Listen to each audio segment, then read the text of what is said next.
Hey guys, I'm T. I'm a property developer from London. Come through and have a look at our latest project in Stoke Newington.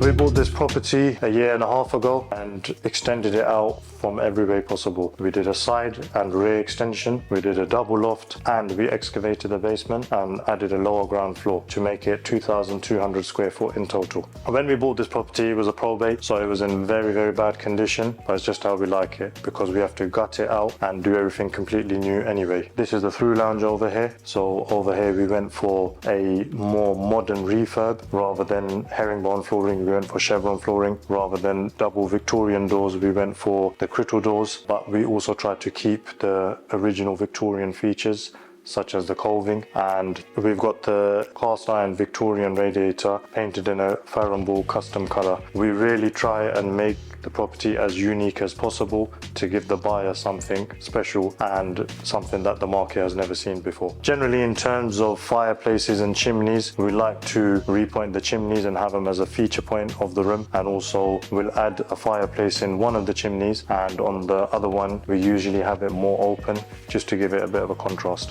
Our modern style kitchen, we went for a bespoke custom made light wood kitchen. To complement that, we went for the micro cement floors and also the matching micro cement worktops. We done a side return over here and a small rear extension, not too big in the rear extension, to make sure that there's enough garden space. And these are things that we value up in our project because of course outside space is also very important. In regards to our kitchen layout, normally we will go all the way along and either under the glass ceiling or on the other side, but on this particular project we decided to do it with this layout to allow that sort of separate zone at the back to create that dining and living space. So these are all things that we evaluate on our projects and again try and add the uniqueness where we are able to. In all of our projects we weigh up layouts and design features in the house to try and really maximize the space. So on this particular project, one thing where we were valuing up is normally we'll have an opening over here that lets natural light through the glass ceiling from the extension go through to the through lounge. However, if we had done that opening, then our kitchen would have had to start further along down this room and there would have been less space over there for that dining and living space. We decided to prioritize that because there was enough natural light coming into our through lounge, and these are just one of the design features and things that we weigh up when we're developing our projects. When we bought this project, you can imagine the garden was overgrown. It was a probate, no one had lived there for a very long time. We made sure that we tried to landscape the garden to make it as pretty as possible, but also as usable as possible for family. Similar in line to the rest of the house where we're going for that modern finish, we went for sliding doors rather than critter doors, and also we done a double loft to create a principal suite and again maximize the square footage of the property as much as we possibly could, which I will show you later on.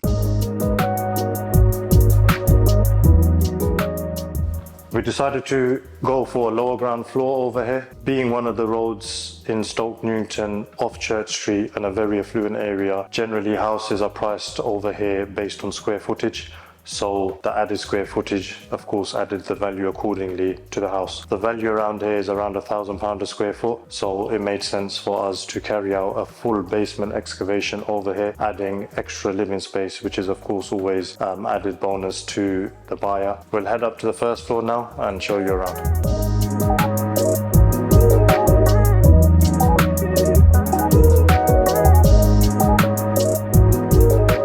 We're in our principal bathroom on the first floor. We have mandarin stone tiles and micro cement walls and ceiling. What we generally do on our projects is sacrifice a bedroom to make a very nice principal bathroom, because for us we feel that a luxury 4-bed is more valuable than a squashed 5-bedroom house. So this was initially a bedroom, we now changed it into a bathroom. You'll see shortly where the bathroom used to be and it was a lot smaller, so we made that a utility space, which is again very valuable as families are more likely to do their laundry especially on the first floor where the bedrooms are, etc. And it's also a nice feature to have in the house. Over here in our bathroom, we used the angle of the ceiling to create a very nice shower space. And generally what we'll always do is under our window, we'll have our freestanding bath and arrange the rest of the bathroom accordingly. This is one of the options for the principal bedroom in the house. We generally give the buyer two options. Upstairs in the loft is a principal suite, but this has the full ceiling height and has a nice feel to the room as well. As you can see, we have the shutter blinds in front of the sash windows and the radiators underneath. This is something that we follow a set layout generally on our house. On this one we have the coving, and the ceilings, walls and coving and skirting is all painted in the same color to give it a nice moody feel. Just to break down the color of the room, we also point the fireplace and leave that as a sort of feature of the room. Generally we don't need to furnish our houses because they sell very quickly. On this one, because the resale was 1.9 million plus, we decided to furnish it. This particular room we went for a child room. The reason for us furnishing the house is it creates an emotional attachment with the buyers and they're able to visualize the space a lot better. Let's head to the loft.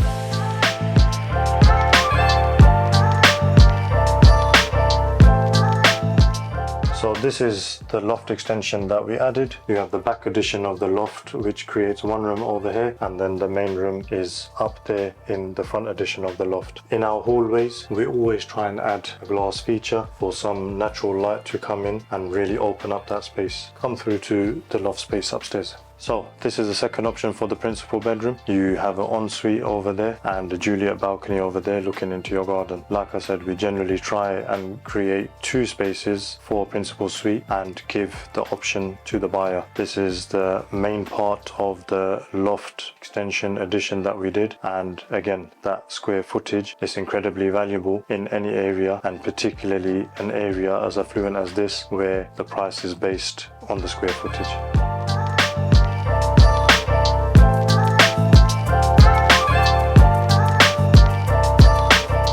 What we focus on all of our developments in London is to make sure that they're very good locations, very good roads. Our model is based on maximizing the resale value of all the projects. Prime example of that is when we purchased this, we had the resale at around 1.75 million. We exited the property at just over 1.9 million pound. I'm T, my Instagram is fit_developer. I look forward to seeing you on the next project.